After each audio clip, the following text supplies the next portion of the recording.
Russia accidentally destroys North Korea's air defense in Kursk. Oops. On January 10, 2025, the Russian telegram channel Vonaker proudly announced yet another triumph in its precision warfare campaign, claiming to have obliterated a Western-made radar station in the Kursk region using an FPV drone. What they don't mention is that their actual enemy was a North Korean surface-to-air missile system. Yes, Russia bombed its own allies' hardware. Cue the laugh track. Hey friends, Wes here.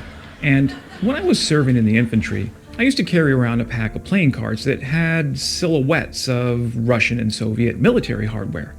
Why? Because learning how to tell the difference between the bad guys and the good guys is kind of a big deal. The misidentified target was none other than a Tor-NK, a North Korean knockoff of Russia's own Tor system. First unveiled in Pyongyang during the 75th anniversary parade of the Workers' Party of Korea 2020, this clunky, semi-trailer mounted SAM was never meant to be a sitting duck for Russian drones. But alas, the brilliance of Russia's battlefield coordination once again stole the show. If friendly fire were an Olympic sport, Russia would be in the running for gold. Over the course of its misguided escapade in Ukraine, the Russian military has turned accidental self-sabotage into something of an art form.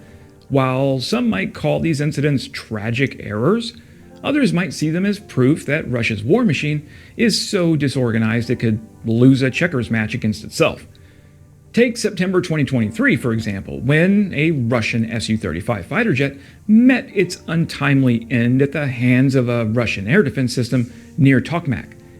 One of Russia's prized aircraft, valued at tens of millions of dollars, was blasted out of the sky by its own comrades.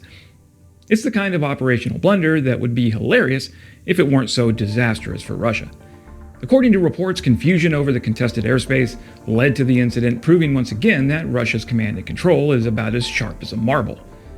On the ground, things aren't much better. In 2024, Russia and Chechen forces engaged in a deadly shootout near Mariupol after what can only be described as a monumental communication failure. The brawl left 11 people dead, including 4 Russian soldiers and 7 civilians. It seems the Kremlin's idea of teamwork involves fratricide, collateral damage, and the occasional PR disaster. And let's not forget naval operations, where Russia has somehow managed to avoid blowing up its own ships. So far. However, given the track record of missteps across other domains, it's only a matter of time before a Russian destroyer mistakes one of its submarines for a Ukrainian vessel, despite Ukraine having no subs. If anything, the lack of documented naval friendly fire incidents likely reflects an absence of competent naval activity rather than successful coordination. The root causes of Russia's friendly fire epidemic are as plentiful as the craters left by their errant bombs. Low morale and a lack of discipline among troops have created an environment where every shadow looks like an enemy. Combine this jumpiness with inadequate training, and you have a recipe for disaster. Ukrainian sources have even noted that Russian troops are so trigger-happy, they'll fire at anything that moves, including, apparently, their own allies. Since the start of the Russian invasion in Ukraine, Russian forces have shown a perplexing trait: the inability to learn from previous engagements.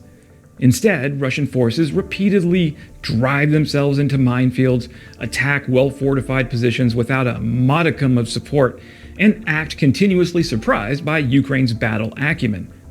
The list of Russian military shortcomings is long, but this single trait, their inability to apply lessons learned, may be the most egregious, and the most deadly, for them. The primary reason for this, we now know, is fierce competition between Russian military units that prohibits information sharing. Geez, imagine hating a rival infantry battalion so much that you choose not to share crucial battlefield intelligence. To an American soldier, such a thought is ridiculous. It's the one team, one fight mentality displayed by Western armies that Russia has failed to grasp. And it's not just Russian military units who compete, but throw in Russia's many private military companies, as well as the so-called Donetsk People's Republic and the Luhansk People's Republics, vying for control and recognition. This means that many units in the Russian occupying force don't communicate with one another, which represents a nightmare command and control scenario that Russian officers must face. How can you coordinate a combined arms attack when every single Russian unit is a fiefdom all its own? Language barriers have also played a role. Reports suggest that North Korean troops now fighting alongside Russian forces have killed Russian soldiers due to miscommunication. These Russian silos have led to scenarios where one hand doesn't know what the other is doing, sometimes literally. For instance, Russian drone operators, unfamiliar with new North Korean equipment, likely assumed this Tor-NK SAM system was a Western import, leading to its unfortunate demise in the Kursk region. I can picture the Russian drone operator spotting the juicy target and thinking about all the medals he's going to get for blowing up an expensive Western air defense system. Friendly fire incidents aren't just embarrassing, they're costly. Each mistake chips away at Russia's already fragile combat readiness, depleting valuable resources and undermining morale. They also highlight glaring weaknesses in command and control structures, painting us a picture of an army that is poorly organized and even more poorly led.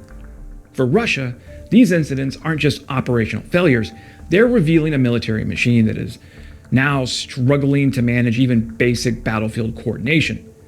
For Ukraine, however, these blunders are a silver lining, demonstrating that Russia is often its own worst enemy. So what is the Tor-NK? The Tor-NK, the star and the victim of this latest debacle, is North Korea's budget SAM on wheels and its latest attempt to modernize its SHORAD capabilities. With roots in both the Russian Tor and the Chinese HQ-17 systems, it features a semi-trailer design that screams, "I'm not going anywhere fast." Its missile configuration is similarly mysterious with unknown specs, but likely inferior to Russia's Tor-M2, which carries up to 16 missiles, with a 12-kilometer range. North Korea probably envisioned this system defending against drones and precision strikes, not ending up as target practice for Russian operators, mistaking it for NATO import. If you squint hard enough, the semi-trailer vaguely resembles Western designs, but only in the same way that a Lada resembles a Lamborghini. This Frankenstein's monster of air defense combines Russian and Chinese tech to create something, well, functional-ish? Mounted on a semi-trailer instead of the tracked chassis, the Tor-NK trades mobility for the dubious advantage of being towable by any vehicle with enough horsepower to drag it around. The Tor-NK's radar setup includes an electronically scanned array and an integrated friend or foe identification antenna, which, given recent events, might need a software update. The missiles themselves are housed in the middle of the trailer, a design choice that's both distinctive and inconvenient. While the system is intended for fixed-site air defense or limited mobility, its semi-trailer configuration makes it a sitting duck for anyone with a quadcopter and half-decent aim. The Tor-NK's appearance in the Kursk region raises several questions. Is it a prototype being tested under battlefield conditions? Were Russian soldiers or North Koreans operating it? Is it a sign of North Korea's deepening involvement in Russia's war effort? Or just another example of Moscow's desperation to plug gaps in its battlefield air defense capabilities? Whatever the case, the system's arrival and its immediate destruction is a reminder of the risks inherent in deploying unfamiliar equipment in a chaotic battle space, especially when your communications are as bad as the Russians. Despite their growing alliance, the Russo-NK relationship is about as one-sided as a bad bi-Cupid date. Russia is rumored to be sending Pyongyang its own high-end air defense systems, possibly even combat aircraft. While North Korea might benefit from these hand-me-downs, it's hard to ignore the irony of Russia outsourcing its military needs to a nation whose best warplane is older than the average TikTok user. And it's not like Russia has SAMs to spare. To say Russia's SAM inventory has taken a hit would be an understatement. As of now, they've lost 294 SAM systems in Ukraine, including the shiny Tor variants they keep trying to pawn off as invincible. These losses, totaling nearly $10 billion, show just how poorly Moscow has managed to protect its assets, or differentiate them from its enemies. In the grand scheme, a single Tor-NK might not shift the balance of power, but its cameo in the conflict shows Russia's ongoing bizarre alliances and desperate measures shaping this war.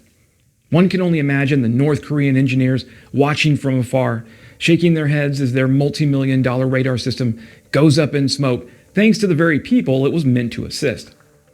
Comedy of errors? Tragedy of incompetence? In Russia's hands, it's always both. That's it for today, friends. Subscribing really helps me out and allows me to keep making videos. But just a reminder, I also write on Medium and Substack, where I have the freedom to go a little bit more in depth than the typical YouTube video. I've been writing and reporting on the Ukrainian conflict since 2014, so there's a lot of content over there. Anyways, that's all I got for now. Thanks for hanging out. If you're ever in Michigan, I'll buy you a beer. And as always, glory to Ukraine, glory to the heroes. Crimea is Ukraine.